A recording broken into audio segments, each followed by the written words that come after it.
rencontrez Michael Carroll, un jeune Britannique qui a gagné la somme astronomique de 10 millions de livres sterling à la loterie à seulement 19 ans. Mais, dans un retournement de situation choquant, sa fortune a disparu, le laissant sans le sou et à la recherche d'un emploi comme mineur de charbon en 2013. L'histoire de Michael nous rappelle brutalement l'importance de l'éducation financière. Pouvez-vous atteindre la stabilité et la liberté financière avec un revenu modeste? Pouvez-vous gérer les risques liés à l'investissement en bourse en toute confiance? La réponse réside dans la maîtrise des fondamentaux de l'éducation financière. L'éducation financière est la clé pour accéder à une vie de liberté financière, quel que soit votre niveau de revenu. Vous n'avez pas besoin d'un gain à la loterie ou d'un salaire élevé pour vivre une vie financièrement sûre. Le secret est de gérer vos finances de manière judicieuse et efficace. Dans cette vidéo, nous partagerons 5 stratégies essentielles pour maîtriser votre argent, vous permettant de prendre le contrôle de votre avenir financier. Astuce numéro 1, libérez le pouvoir de votre revenu. Comprendre vos revenus est le fondement de la littératie financière. C'est la clé en or qui ouvre votre potentiel financier. Vos revenus sont le résultat de votre travail acharné et de vos compétences, et savoir exactement combien vous gagnez est essentiel pour prendre des décisions financières éclairées. Prenons une page du livre de Lisa, une graphiste talentueuse qui a transformé sa carrière en une mine d'or. L'histoire de Lisa témoigne du pouvoir de la littératie financière. Elle a mis à profit ses compétences, a travaillé en freelance à côté et a construit une clientèle fidèle, générant un flux de revenus réguliers.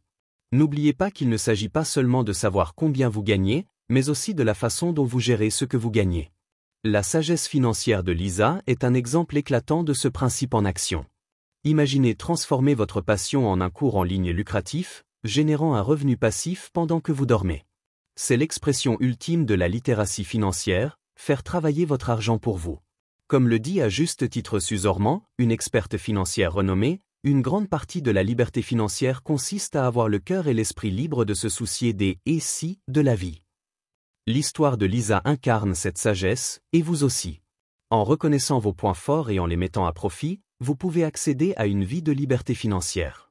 La prochaine partie de notre voyage explore le monde souvent mal compris de Maîtrisez votre argent, le super pouvoir ultime. Êtes-vous prêt à découvrir le secret de la liberté financière? Commencez par créer un budget qui décrit vos dépenses mensuelles et respectez-le.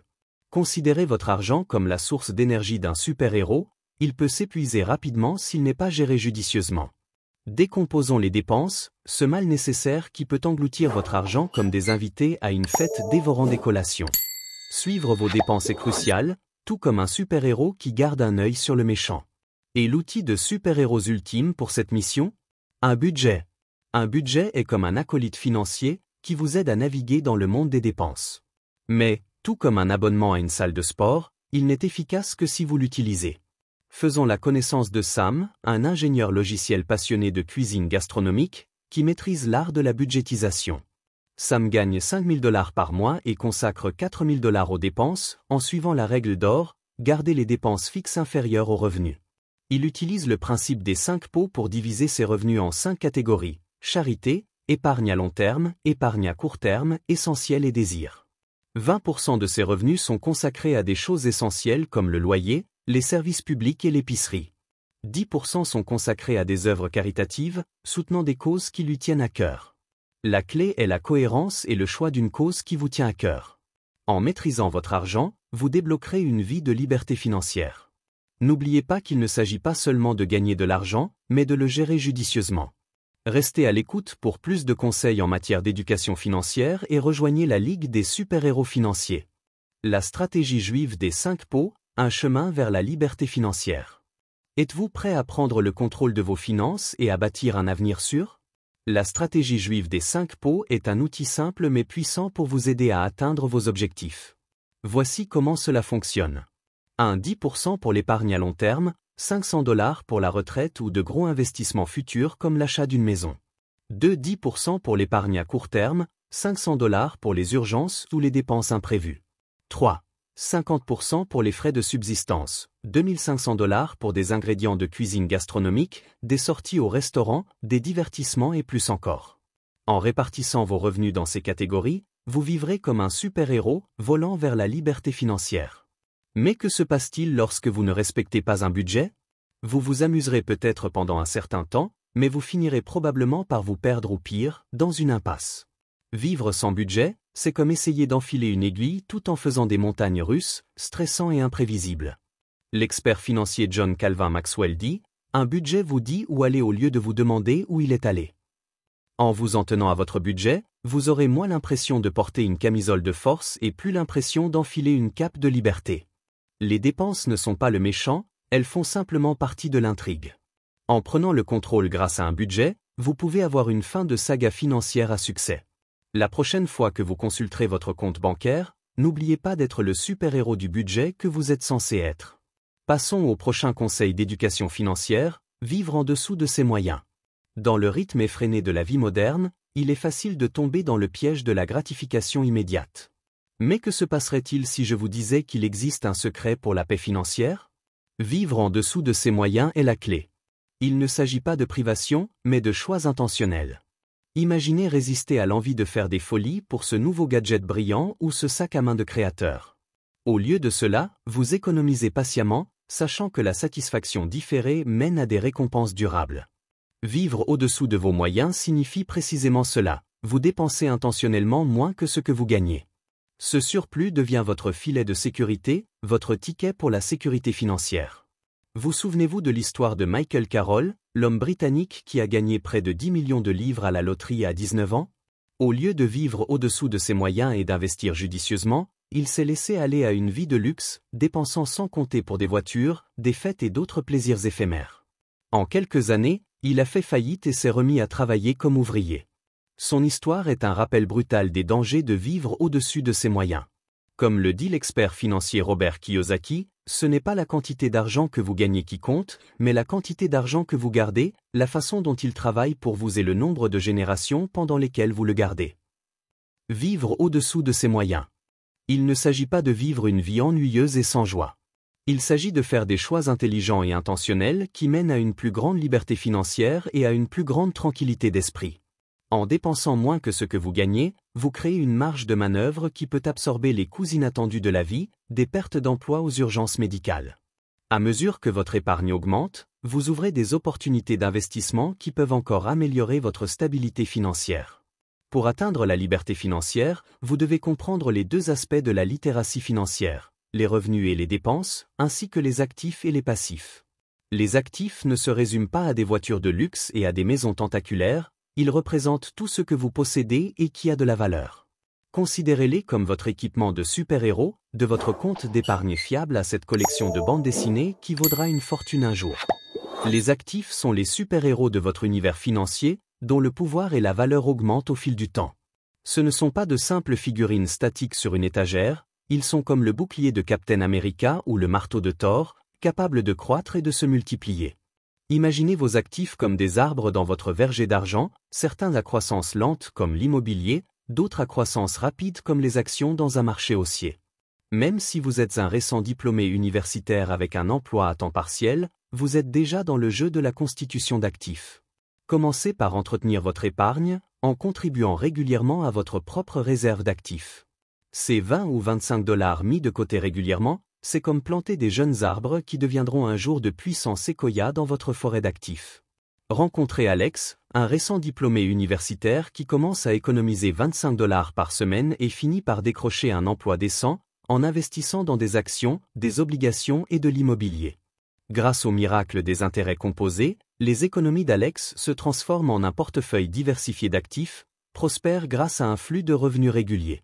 Lorsque vous investissez, considérez la diversification comme votre potluck financier. Répartissez vos actifs pour vous assurer que si l'un d'eux échoue, il en restera encore beaucoup pour vous régaler. N'oubliez pas qu'épargner, c'est comme stocker des glands pour l'hiver, tandis qu'investir, c'est comme avoir une flotte de navires en mer, dont certains reviendront chargés de trésors. L'intérêt composé est comme une boule de neige qui dévale une pente et qui prend de la masse et de la taille au fur et à mesure qu'elle roule. L'immobilier est votre véhicule d'investissement fiable, qui prend de la valeur et fournit des revenus locatifs. Prenez ces paroles à cœur, l'homme prudent voit le malheur et se réfugie, mais l'homme simple continue à avancer et en souffre. Proverbe 27, 12. Transformez les actifs de crapaud en princes. Dans le monde de la finance, l'intérêt composé est un vieux sorcier dont la magie s'intensifie avec l'âge. C'est le secret pour transformer vos modestes actifs en un royaume de richesse. Plus tôt vous commencez, plus le sort est puissant. Dans notre conte de fées, le héros ne tue pas de dragon et ne sauve pas des membres de la famille royale des Tours, il conquiert le monde des actifs. En commençant modestement avec une tirelire, il finit par commander des armées d'actions, d'obligations et de propriétés. L'effet de la capitalisation sur 20 ou 30 ans peut représenter des centaines de milliers de dollars. Pour les familles typiques de la classe moyenne, la différence entre commencer à épargner à 25 ans et à 50 ans peut se chiffrer en centaines de milliers, voire en millions de dollars. Cela est dû au simple passage du temps et à la possibilité de faire travailler cet argent pour eux sur une période plus longue. L'intérêt composé est l'alchimie qui consiste à transformer l'épargne en actifs et les actifs en plus d'actifs. C'est le cœur de la création de richesse, et ce n'est pas rapide ni toujours sexy, mais c'est efficace. Chaque dollar que vous économisez est un soldat dans votre armée, chaque investissement un bataillon et chaque calcul d'intérêt composé une stratégie qui vous aide à gagner la guerre contre l'instabilité financière. N'oubliez pas que les actifs sont puissants, que les intérêts composés sont magiques et que votre parcours financier est le récit le plus épique que vous ayez jamais écrit. Accumuler des actifs n'est pas seulement un objectif, c'est une aventure qui s'étend sur toute une vie, avec la promesse d'un trésor en or qui attend ceux qui sont patients et sages. Maintenant, saisissons le concept de passif. Imaginez que vous êtes à une soirée dansante animée et que vous vous êtes associé à un mystérieux inconnu.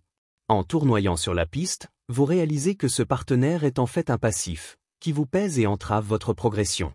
Les passifs sont l'opposé des actifs, qui épuisent vos ressources et sabotent votre stabilité financière. La nature sournoise des passifs. Au début, les dettes semblent être un partenaire de danse amusant, promettant une course folle avec les cartes de crédit et une gratification instantanée. Mais à mesure que la nuit avance, elles vous marchent sur les pieds, vous laissant avec une facture que vous ne pouvez pas payer. Les dettes sont glissantes, épuisent vos ressources et sabotent votre stabilité financière. Comme l'a dit judicieusement Will Rogers, trop de gens dépensent de l'argent qu'ils n'ont pas gagné pour acheter des choses qu'ils ne veulent pas pour impressionner des gens qu'ils n'aiment pas. Les dettes murmurent des mots doux, nous poussant à dépenser ce que nous n'avons pas économisé. Cependant, toutes les dettes ne sont pas des méchants. Certaines, comme les prêts étudiants ou les hypothèques, peuvent être des ennemis, douloureux mais potentiellement bénéfiques à long terme. Les dettes de carte de crédit, c'est comme se laisser aller à trop de malbouffe. C'est agréable au début, mais le regret suit. Imaginez la virée shopping de J, accumulant des dettes comme de la vaisselle sale après un banquet. L'éducation financière consiste à équilibrer les actifs et les passifs, à maintenir le niveau de bascule et à éviter les mauvaises dettes comme esquiver les ballons chasseurs. Tout super-héros a besoin d'une ceinture de sécurité financière, avec une carte budgétaire, un gilet de sauvetage pour fonds d'urgence et un plan calculé pour échapper aux griffes des dettes. N'oubliez pas que ce n'est pas la somme d'argent que vous gagnez qui compte, mais la somme que vous conservez, la façon dont elle travaille pour vous et le nombre de générations pour lesquelles vous la conservez. Le joyau de Warren Buffett est un excellent rappel. N'épargnez pas ce qui reste après avoir dépensé, mais dépensez ce qui reste après avoir épargné. Bouchez ces fuites, évitez les mers tumultueuses de la dette et maîtrisez votre argent grâce à ces 5 conseils essentiels en matière d'éducation financière. Dans la grande salle de bal de la vie, assurez-vous d'être celui qui choisit la musique. Apprenez les pas de danse de l'éducation financière et dépassez les dettes en 2 étapes pour un avenir financier sûr. Merci d'avoir regardé, et à bientôt dans ma prochaine vidéo.